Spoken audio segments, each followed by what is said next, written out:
Good morning विद्यार्थी मित्रों, जय श्री कृष्ण। केम छो? तो विद्यार्थी मित्रों, आज आप स्टैंडर्ड 6 सब्जेक्ट इंग्लिश ग्रामर में यूनिट 9 तो सिंपल पास्ट टेन्स विषे अभ्यास करीशू। सिंपल पास्ट टेन्स एटले के सादो भूतकाळ विषे अभ्यास करीशू। हवे सादा भूतकाळ में शुं होय तो सादा भूतकाळ में उपयोग भूतकाळ में बनी चूकेली क्रियाओ दर्शाववा माटे थाय छे के जे क्रियाओ भूतकाळ में थई चूकी छे ते दर्शाववा माटे सिंपल पास्ट टेन्सनो उपयोग थाय छे। तो एना एक्जाम्पल छे I went to Surat last month. हूँ गया महीने सूरत गयो। Shalu wrote a letter yesterday. शालुए गई रात्रे पत्र लख्यो। They read a poem a week ago. एक अठवाडिया पहला तेओए कविता वाँची। एटले कि विद्यार्थी मित्रों, जे आमां तमे त्रणेय सेंटेन्स में तमे जोई शको छो कि क्रियाओ केवी छे, थई गयेली छे, जे भूतकाळमां थई गयेली छे। सूरत गयो, पत्र लख्यो, कविता वाँची, ए बधी भूतकाळमां थई गयेली क्रियाओ छे। ते दर्शाववा माटे सिंपल पास्ट टेन्सनो उपयोग थयो छे। उपरोक्त वाक्यों में वेंट, रोट, रेड आ बधा क्रियाओ एक्शन वर्ड्स छे, जे पहला क्यारेक एटले भूतकाळ में थयेली क्रियाओ दर्शावे छे। तो विद्यार्थी मित्रों, सादा भूतकाळ एटले के सिंपल पास्ट टेन्स में उपयोग भूतकाळ में एक पछी एक पूर्ण थयेली क्रियाओ दर्शाववा माटे थाय छे। अहीं थोड़ा एक्जाम्पल आपेला छे, जे जोईए। First Harry got up, then he brushed his teeth and he took a bath. पहला हैरी उठ्यो, पछी तेणे दांत साफ कर्या अने पछी तेणे स्नान कर्युं। On holiday I went to the park. There I met my friend. We played together. रजाना दिवसे हूँ बगीचामां गयो, त्यां मने मारा मित्र मळ्यो, अमे साथे रम्या। I finished my homework. Then I went to the playground and talked with my friends. मैं मारू गृह कार्य पूરું कर्યું પછી હું રમતના મેદાનમાં ગયો અને મારા મિત્રો સાથે વાત કરી। એટલે કે વિદ્યાર્થી મિત્રો, ઉપરોક્ત વાક્યમાં got up, brush, took, went, met, played, finished, went, talked આ બધા વાક્યો કેવા છે? એક્શન વર્ડ્સ છે અને એ ભૂતકાળ દર્શાવે છે, ભૂતકાળની થયેલી ક્રિયાઓ દર્શાવે છે। पहला क्यारेक के भूतकाळ में थयेली क्रियाओ दर्शाववा क्रियापदनो डी के ईडी वाळो रूप के क्रियापदनो भूतकाळनो अनियमित रूपनो उपयोग लेवाय छे। हवे भूतकाळना रूपमां डी के ईडी वाळा रूपो आवेला छे, जे आपणे 5मा धोरणमां पण अभ्यास करी चूकेला छीए। डी के ईडी प्रत्ययवाळा क्रियापदों के क्रियापदनो भूतकाळनो अनियमित रूप सादो भूतकाळ दर्शावे छे। एक्जाम्पल जोईए। I played cricket yesterday evening. हूँ गई काले सांजे क्रिकेट रम्यो। Sheetal travelled to Delhi with her friends. शीतले तेना मित्रों साथे दिल्हीनी मुसाफरी करी। Rahul ate pizza last night. राहुले गई काले रात्रे पिज़ा खाधा। Riya drank coffee in the morning. रियाए सवारे कॉफी पीधी। उपरोक्त वाक्यों में प्लेड, ट्रावेल्ड, एट, ड्रेंक आ बधुं डी के ईडी वाळुं स्वरूप छे, ज्यारे एट अने ड्रेंक ए अनियमित रूप छे, ए भूतकाळनो अनियमित रूप छे। उपरोक्त वाक्य में प्लेड, ट्रावेल ए अनुक्रमे डी के ईडी वाळुं स्वरूप छे, ज्यारे एट, ड्रेंक ए ईट अने ड्रिंकनो भूतकाळनो अनियमित स्वरूप छे। तो विद्यार्थी मित्रों, प्रथम, द्वितीय और तृतीय एक वचन, बहुवचन, पुरुषवाचक सर्वनाम साथे क्रियापदनो डी के ईडी वाळुं स्वरूप अथवा भूतकाळनो अनियमित स्वरूप लेवाय छे। આપણે તેની સમજણ પ્લે અને સેવ ક્રિયાપદનો ઉપયોગ કરીને મેળવીએ। તો હવે વિદ્યાર્થી મિત્રો, આપણે કોષ્ટક દ્વારા સમજ મેળવીએ। પુરુષવાચક સર્વનામ ક્રિયાપદનું સ્વરૂપ। પુરુષવાચક સર્વનામ એટલે કે આઈ, યુ, હી, સી, ઇટ, વી અને યુ। અને પુરુષવાચક ક્રિયાપદનું સ્વરૂપ એટલે કે પ્લેનું પ્લેડ। તો આઈ પ્લેડ, હું રમ્યો। યુ પ્લેડ, તું રમ્યો। હી પ્લેડ, તે રમ્યો। સી પ્લેડ, તેણી રમી। ઇટ પ્લેડ, તે રમ્યો। વી પ્લેડ, અમે રમ્યા। यू प्लेड, तमे रम्या। दे प्लेड, तेओ रम्या। हवे सेनु आपणे ते प्रमाणे एक्जाम्पल लई। I said, you said, he said, she said, it said, we said, you said, they said. એટલે કે પ્લેનું પ્લેડ અને સેનું સેડ। ઉપરોક્ત કોષ્ટક પરથી ખ્યાલ આવશે કે પ્લેનું ભૂતકાળ પ્લેડ રમ્યો, જ્યારે સેનું અનિયમિત ભૂતકાળનું સ્વરૂપ સેડ કહ્યું છે। હવે આપણે એક્ઝામ્પલ જોઈએ. I missed the class yesterday. હું ગઈકાલે વર્ગ ચૂકી ગયો. You told her to go. તેણી જવા કહ્યું. He brought a gift for you. તે તમારા માટે ભેટ લઈને આવ્યા. She finished all the exercise. તેણીએ બધા સ્વાધ્યાય પૂરા કર્યા. We took dinner at our uncle's house. અમે રાત્રિ ભોજન અમારા કાકાના ઘરે લીધું. You switched on the fan. તમે પંખો ચાલુ કર્યો.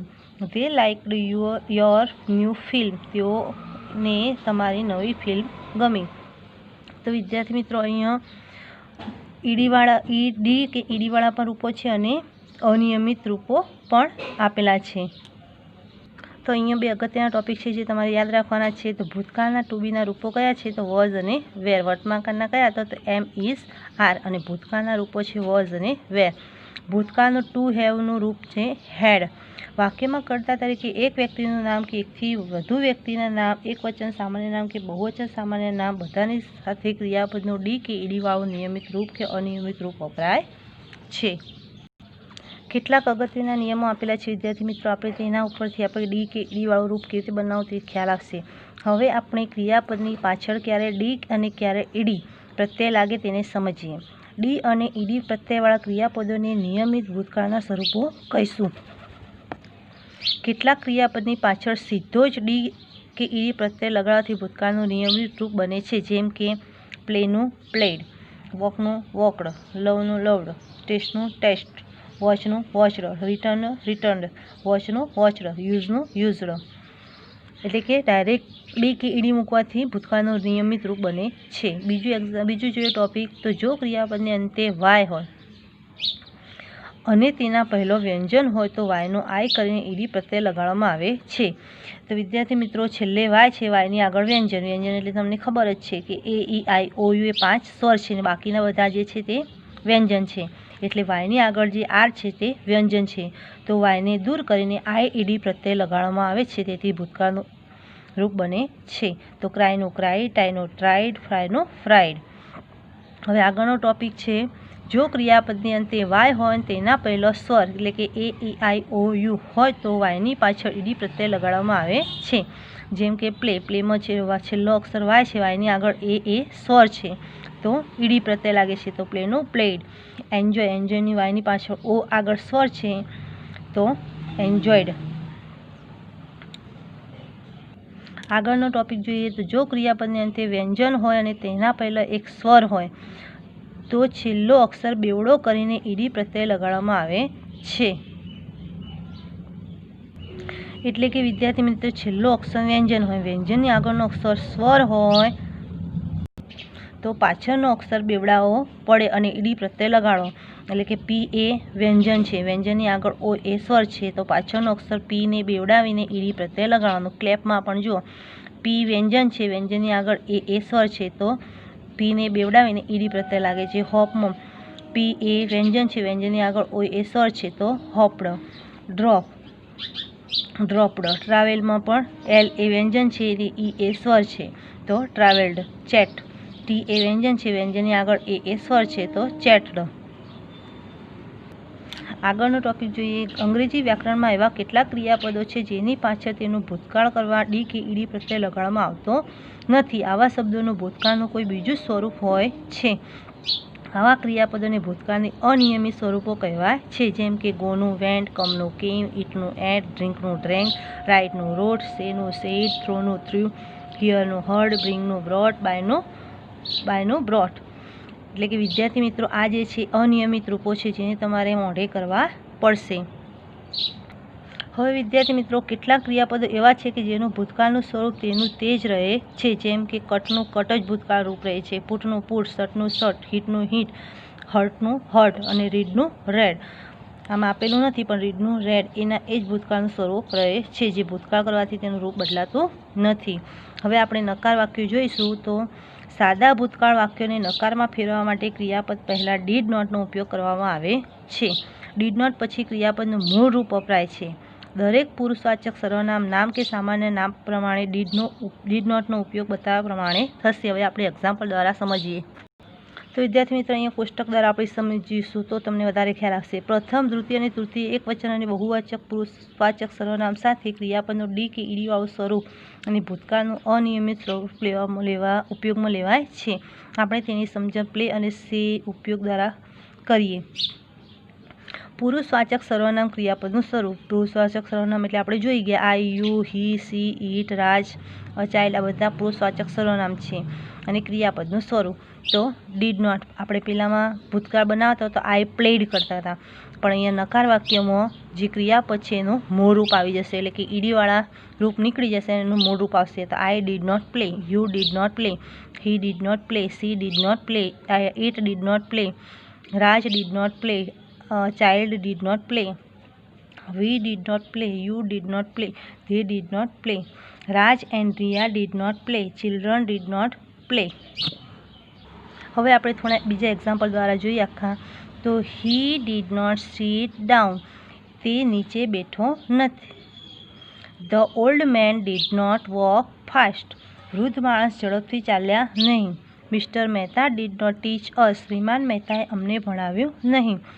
Riya, Sia and Jia did not go to the temple. Riya, Sia, Jia મંદિરે ગયા નહીં. They did not leave the office at 9 PM. તેઓ ઓફિસેથી રાત્રિના 9 વાગ્યાથી ઘર નીકળ્યા ન હતા. તો વિદ્યાર્થી મિત્રો તમે અહીં જોઈ શકો છો કે પુરુષવાચક સર્વનામ જે છે he, the old man, mister Mehta, Riya, Siya and Jiya અને ધે, એના પછી તરત જ ડીડ નોટ મૂકવામાં આવે છે. અને ડીડ નોટ મૂક્યા પછી તમે જુઓ તરત જ તેનું મૂળ રૂપ મૂકવામાં આવે છે. સીટ, વોક, ટીચ, ગો, લીવ આ બધા તેના મૂળ રૂપો છે. તો ચલો આગળનો ટોપિક સમજીએ. Yesterday, the day before, yesterday, ago, last, years back, last week આ બધા શબ્દો કે શબ્દ સમૂહ સાદો ભૂતકાળમાં સમયદર્શક શબ્દો તરીકે વપરાય છે. તો યસ્ટરડે એટલે કે ગઈકાલે, લાસ્ટ નાઇટ એટલે ગઈ રાત્રે, લાસ્ટ વીક એટલે ગયા અઠવાડિયે, ધ ડે બિફોર યસ્ટરડે એટલે કે ગઈકાલના આગલા દિવસે, વન્સ અપોન અ ટાઈમ એટલે કે ઘણા સમય પૂર્વે, અગો એટલે કે થોડા કે ઘણા સમય પહેલાં, યર્સ બેક એટલે કે વર્ષો પહેલાં. આ બધા શબ્દો જે છે તે ભૂતકાળમાં સમયદર્શક શબ્દ તરીકે વપરાય છે. આપણે એક્ઝામ્પલ એના જોઈએ. We went to the cinema yesterday, અમે ગઈકાલે સિનેમા જોવા ગયા હતા. Once upon a time there lived a king and a queen, ઘણા સમય પૂર્વે એક રાજા અને એક રાણી રહેતા હતા. We all played cards last night, અમે ગઈકાલે રાત્રે પત્તા રમ્યા. બીજા થોડાક વાક્યો આપે છે તેનું વાંચન કરીએ. I liked football, they did not sing well, Amit sent an email to his friend, Sia did not shout, my uncle did not leave the office late yesterday, children enjoyed a cartoon film last night, we slept in the afternoon yesterday, Ram and Shyam passed the test easily, people did not catch the thief, the leopard ran very fast. એટલે કે વિદ્યાર્થી મિત્રો અહીંયા બધા જ ભૂતકાળના નકાર વાક્યો બધા જ આપેલા છે. તમને ખ્યાલ આવી ગયો ને? તો વિદ્યાર્થી મિત્રો હવે હું તમને જે હોમવર્ક આપીશ તે તમારી ગ્રામર બુકમાં જ લખવાનું રહેશે.